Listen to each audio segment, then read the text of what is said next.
जिगर साहब, मैं आपसे एक चीज इसलिए क्योंकि आज एक और खबर आई है और जिसका एक दूसरे से रिलेशनशिप है।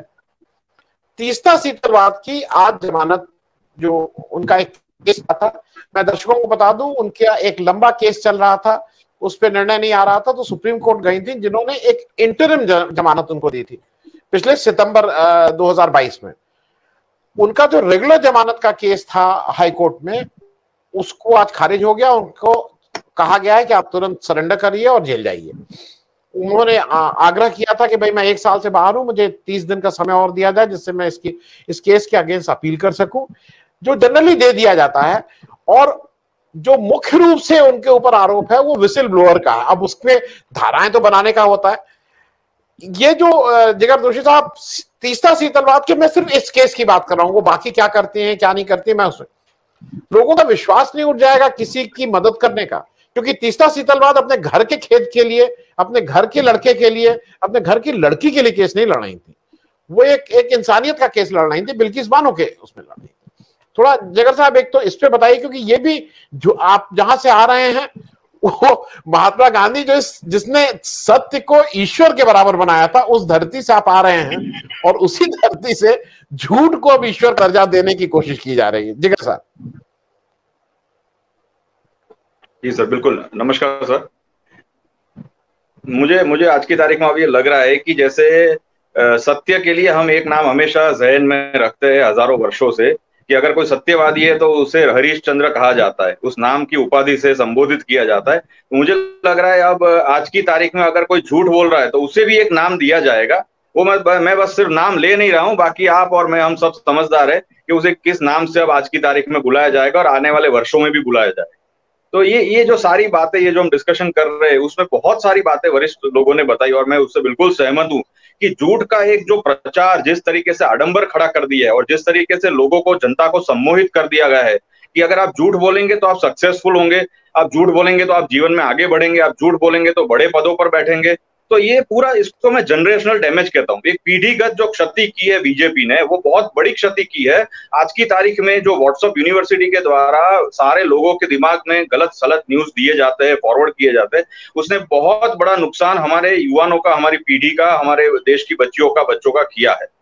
अब सर, झूठ का सिलसिला अगर शुरू करूं गिनना, तो मेरे ख्याल से एक बात 1925 की भी हुई। उसके बाद अगर हम देखें तो जब देश आजाद हुआ तब से लेकर अभी तक की जितनी घटनाएं हैं, उस घटना में हमेशा बीजेपी ने झूठ बोला है। सबसे बड़ा झूठ एक पार्टी के प्रवक्ता के नाते मैं देखूं तो ये उन्होंने हमेशा बोला है कि कांग्रेस माइनॉरिटी की ज्यादा पार्टी है, उनकी फेवर करती है। अब ये झूठ इस तरीके से उन्होंने फैलाया पिछले 20 वर्षों के दौरान कि जिसका कोई सानी नहीं है, और लोगों के दिमाग में बिठाने में वो कुछ अंश तक सफल भी रहे। अब जब भी ये बात निकलती है तो मेरा सिर्फ केवल एक तर्क होता है कि 1947 से लेकर 2023 तक अगर आप कोई भी आंकड़ा उठा लेंगे तो हिंदुओं की जनसंख्या भी आगे है, हिंदू उद्योगपतियों की जनसंख्या भी आगे है, हिंदू उद्योगपतियों के जो बिजनेस है उसका आंकड़ा है वो भी आगे है। सारे के सारे समाज, जाति, धर्म के लोग सभी ने प्रोग्रेस किया है, और ये सारा प्रोग्रेस किया है पिछले 75 वर्ष के अंदर, जो 65 साल कांग्रेस की सरकार रही उसके अंदर। तो इसमें कहाँ हिंदू मुस्लिम आता है, वो कहीं कभी गले नहीं उतरता। पर ये वो लोग झूठ बोलने में और झूठ को लोगों के गले उतारने में काफी हद तक कामयाब रहे। बाकी मेरे ख्याल से कांग्रेस के शासन में जिस तरीके से हर एक जगह, हर एक लोग, हर एक धर्म के वर्गों को जितना सम्मान मिला, जिस तरीके से सही जीने का सम्मान मिला, वो मेरे ख्याल से कभी आज तक पिछले 9 वर्षों में हमने नहीं देखा। उसके बाद अगर आगे बढ़े तो एक झूठ ये भी देखते, जैसे सर ने बताया कि मैं चाय बेचता था। अब उस समय वहां पे रेलवे स्टेशन पे ऐसे कोई सबूत नहीं मिल रहे, पर फिर भी वो चाय बेचते थे। उसके बाद एक बहुत बड़ा झूठ चला जो कॉमिक्स के द्वारा फैलाया गया कि मैंने एक छोटा मगरमच्छ पकड़ लिया था। अब ये बात कभी गले नहीं उतरती कि 8-10 साल का बच्चा मगरमच्छ के बच्चे को पकड़ के घर कैसे ले आ सकता है। मतलब ये बिल्कुल न गले उतरने वाली बात है। उसके बाद भी बहुत सारे झूठ बोले गए जो हम हमेशा देखते सुनते। उनके सारे मंत्री बहुत सारे झूठ बोलते। एक बड़ी बात जो आजकल चल रही है, जो देश के बारे में वो बता रहे हैं, अमेरिका में भी बताया, देश में भी बताते हैं कि हमने हर सेकंड में, हर मिनट में ये सब यूनिवर्सिटी, कॉलेज, IIM, अस्पताल कुछ ना कुछ ओपन कर रहे हैं।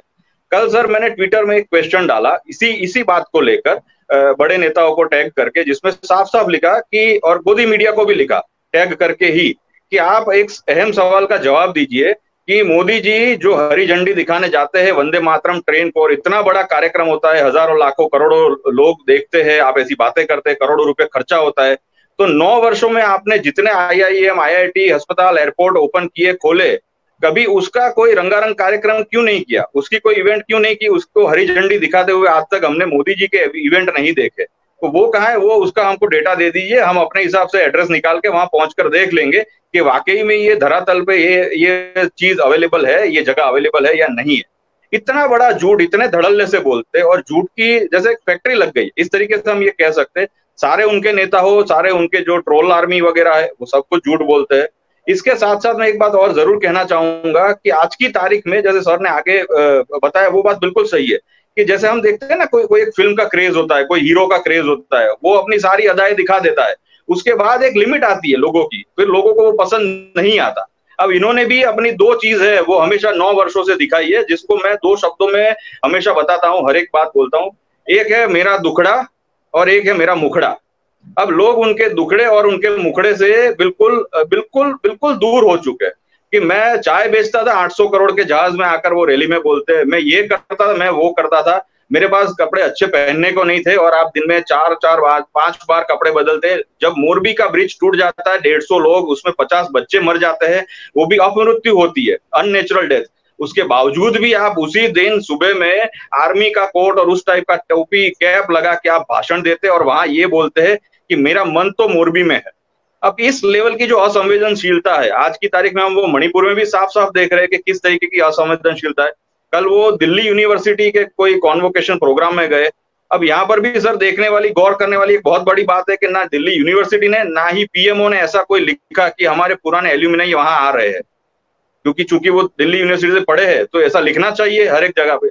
ऐसा कहीं कोई उल्लेख नहीं है, तो वो सही में पढ़े हैं, कहां से पढ़े हैं, वो सिर्फ वो जानते। जगर भाई, ना उन्होंने खुद भी कहा कि मैं एलुमनाई हूं। मुझे अभी लखनऊ यूनिवर्सिटी ने बुलाया था किसी कार्यक्रम में, तो मैं भावुक था भाई। मैं अपनी एलुमनाई में गया था तो मुझे लगा था कि मतलब बहुत सी यादें आने लगती हैं, बहुत सी जगह अच्छे और बुरे वो रहते हैं, खट्टे मीठे अनुभव। इन्होंने बोला भी नहीं, उन्होंने तो नहीं बोला, इन्होंने भी नहीं बोला कि मैं यहां पढ़ता था। खैर, खत्म करिएगा। जी जी जी जी सर, तो बिल्कुल, तो ऐसी कितनी सारी बातें जो हम रोज देखते हैं। अब मजे की बात यह है कि आज की तारीख में जनता को ये समझ आ रहा है, जनता खुद सोच रही है और जनता खुद लिख भी रही है उनके बारे में कि किस तरीके से, किस लेवल से झूठ बोलते हैं। एक और कल का ही लेटेस्ट झूठ ये आया कि उन्हीं के किसी कार्यकर्ता, जो लड़की साथ में बैठी थी, जो बहन बैठी थी, उन्होंने लिखा कि ये मेरे लिए ड्रीम कम ट्रू है कि मोदी जी के साथ ट्रेन में, यहाँ पे मेट्रो में ट्रैवल कर रही हूँ, और आधे घंटे में किसी और व्यक्ति ने उसका झूठ पकड़ लिया कि ये बीजेपी की कार्यकर्ता ही है। तो मैंने उनको भी एक ट्वीट में लिखा कि बहन, आपने नौकरी के बारे में क्यों नहीं पूछा कि सर हमें नौकरी कब तक मिल जाएगी। तो ऐसे कितने सारे झूठ है जो आज की तारीख में बिल्कुल सामने आ रहे हैं, जो उन्होंने धड़ल्ले से बोले। पर एक बात मैं बिल्कुल आज मानकर चलता हूं कि चाहे कुछ भी हो, कितने भी झूठ बोले जाए, सच हमेशा सच रहता है, और सच आज की तारीख में राहुल जी के साथ है। जितनी शालीनता से, जितनी सोबरनेस और रॉयलनेस सबके साथ वो राजनीति में है, मेरे ख्याल से वो देखने लायक बात है, और लोग उनको एडमायर कर रहे हैं, वो साफ बात है। लोग झूठ से परहेज कर रहे हैं, वो भी साफ साफ दिख रहा है। तो आने वाला समय जो है वो कांग्रेस का है, राहुल गांधी जी का है, और सच्ची राजनीति का है, जो आज से 20 वर्षों पूर्व हमें शालीनता के स्वरूप में देखने को मिलती थी। इस तरीके के उपजाऊ या मनगढ़ंत भाषणों की बात नहीं है। तो ये मैं मानकर बिल्कुल चलता हूं कि मैं आश्वस्त हूं कि आने वाले समय में लोग अच्छी और सच्ची राजनीति देखना पसंद करेंगे। जी जिगर दोषी साहब, क्योंकि ये इंपॉर्टेंट इसलिए है कि मैं भी जब घर में आपके और हमारे, आपकी उम्र बहुत कम है, कई बार लोगों को लगता है कि शायद सफलता का मंत्र यही है, और तब ये समझाना बहुत मुश्किल होता है कि नहीं, ये वक्ती तौर पे हो सकता है कि बहुत चमक रहे हो, लेकिन इतिहास जब लिखा जाएगा तो इनके बारे में क्या लिखा जाएगा। सुशील जी ने एक बात कही थी जो उस पटरी पे दुख की बात है कि एक बड़े राजनेता की हत्या हुई या मृत्यु हुई। बलराज मधोक की वो किताब को गायब करना पड़ा। बलराज मधोक की एक लंबी किताब है, उस पे वो किताब अब उपलब्ध नहीं है। तो जगर साहब, ये एंड ऑफ द डे, ये हमारे आप किसी के लिए भी, इररिस्पेक्टिव ऑफ पार्टी लाइन, हम लोग सबको लगता है कि भाई अंत में तो ट्रुथ मस्ट प्रिवेल।